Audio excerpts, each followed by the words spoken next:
Hello guys, welcome to pics anime. Episode start होता है और डेट अगस्त 23 दिखाया जाता है और एंडी और फूको जो कि नेवाडा यूएसए में होते हैं अपनी ट्रक में और स्पॉइल के मिशन पर जा रहे होते हैं। एंडी फूको को बोलता है वेगस चलने को, पर फूको बोलती है हमें मिशन पर जाना है लॉन्गिंग टाउन में। फिर सैन फूको को सरप्राइज करते हुए ट्रक की छत से फूको को बोलता है कि ये टाउन में काउबॉय मूवी शूट की जाती है और वो शुरुआत से छत पर बैठा था। फूको फिर सैन को अंदर बुला लेती है। फिर सैन फूको को स्पॉइल के बारे में थोड़ा बताता है। फूको सैन से पूछती है क्या हम स्पॉइल की ज़ॉम्बी आर्मी के सामने टिक पाएंगे। तो सैन फूको और एंडी को एक रिकॉर्डिंग सुनाता है जो यूनियन के इन्वेस्टिगेटर्स की थी जो लॉन्गिंग टाउन में गए थे इन्फॉर्मेशन इकट्ठा करने के लिए, और वो खुद भी ज़ॉम्बी बन गए। फिर सैन बोलता है एंडी को अगर हम अपनी पूरी पावर्स का यूज़ नहीं करेंगे तो स्पॉइल को कभी नहीं हरा पाएंगे, और एंडी बोलता है इसकी कोई ज़रूरत नहीं पड़ेगी। वो लोग फिर रात को रेस्ट करने के लिए रुकते हैं। फूको को नींद नहीं आ रही थी तो सैन उसे बोलता है चिंता ना करे, वो और एंडी सब कुछ संभाल लेंगे। और फूको उसे बोलती है कि वो भी मदद करना चाहती है क्योंकि इस मिशन का रिवॉर्ड है नेगेटर अनरिपेयर की लोकेशन, जो कि मदद कर सकता है एंडी की डेथ में। फिर फूको सैन से पूछती है वो क्यों इस क्वेस्ट में आया। फिर उसे याद आता है एंडी ने उसे ज़बरदस्ती शामिल किया था, पर सैन बोलता है कि ये क्वेस्ट काफ़ी डिफ़िकल्ट है तो शायद वो विक्टर को देख पाए। अगले दिन हम देखते हैं वो लोग पहुंच चुके होते हैं लॉन्गिंग टाउन में और देखते हैं पूरा टाउन घिरा हुआ है बड़ी बड़ी दीवारों से। एंडी अपनी बजूका से दीवार में छेद कर देता है जिसमें से ज़ॉम्बीज निकलने लगते हैं और एंडी पूछता है सैन से कि क्या ये लोग ठीक हो सकते हैं, और सैन बोलता है नहीं। फिर एंडी अपनी ट्रक से सारे ज़ॉम्बीज को कुचलते हुए टाउन में घुस जाता है।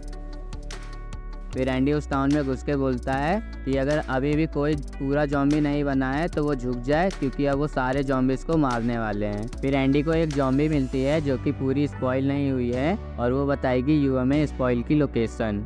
फूको भी साथ चलने को बोलती है पर सैन बोलता है हम ऐसे ही नहीं जा सकते, हमें सतर्क रहना पड़ेगा। और एंडी से पूछता है क्या वो कभी यूएमए से लड़ा है। एंडी बोलता है उसे याद नहीं। फिर सैन बोलता है यूएमए नेगेटर्स की तरह नहीं होते, वो खुद ही रूल होते हैं और ज़्यादातर यूएमए का एक रेंज होता है जिसमें अगर कोई भी आए तो उनकी एबिलिटी उन पर अप्लाई हो जाती है। और सैन एंडी से पूछता है उसे कुछ अजीब सा लग रहा है क्या। फिर वो ज़ॉम्बी उसके पेट की तरफ छू के कुछ बताने की कोशिश करती है और यूएमए क्लोथ एंडी को बोलता है कि उसके पेट पर कुछ लिखा है। और हम देखते हैं कि एंडी के पेट पर एक टाइमर चल रहा होता है जिसके ख़त्म होने के बाद वो भी ज़ॉम्बी बन जाएगा। फिर एंडी बोलता है कि हम वेट करेंगे इस टाइमर के ख़त्म होने का। जब टाइमर ख़त्म होता है एंडी की बॉडी स्पॉइल होने लगती है पर उसकी बॉडी रीजनरेट होती है और फिर स्पॉइल होने लगती है।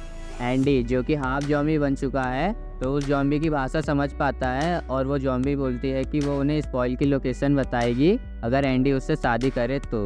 एंडी फिर निकल जाता है शादी के लिए और फूको देखती है एक बच्चे को जो अंडरग्राउंड से निकल रहा होता है और उन्हें देखकर वापस चला जाता है। फूको उस बच्चे के पीछे जाती है और फूको उस बच्चे के पीछे अंडरग्राउंड टनल में चली जाती है और उसके पीछे भागती है, पर शायद उसे पीछे से खींच लेता है और बोलता है कि ज़्यादा अंदर मत जाओ, वो बच्चा स्पॉइल की रेंज में होगा। फिर वो बच्चा फूको की तरफ गन पॉइंट करता है और उसके साथ 3 बच्चे और होते हैं और वो बच्चा बोलता है कि वो अफेक्टेड है और वो अपने टाइमर दिखाता है जो कि 9000 प्लस होता है। वो बच्चा बोलता है वो लोग ज़ॉम्बीज़ को मारने के लिए आए हैं और वो उन्हें भी मार देंगे। फिर फूको उसके पास आ जाती है स्पॉइल की रेंज में और सैन भी उसके पीछे आ जाता है।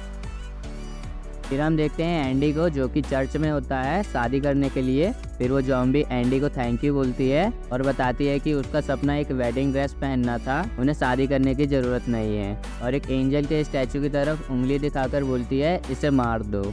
एंडी फिर उस स्टैचू पर अटैक करता है और वो स्टैचू ट्रांसफॉर्म होता है अपने असली रूप में।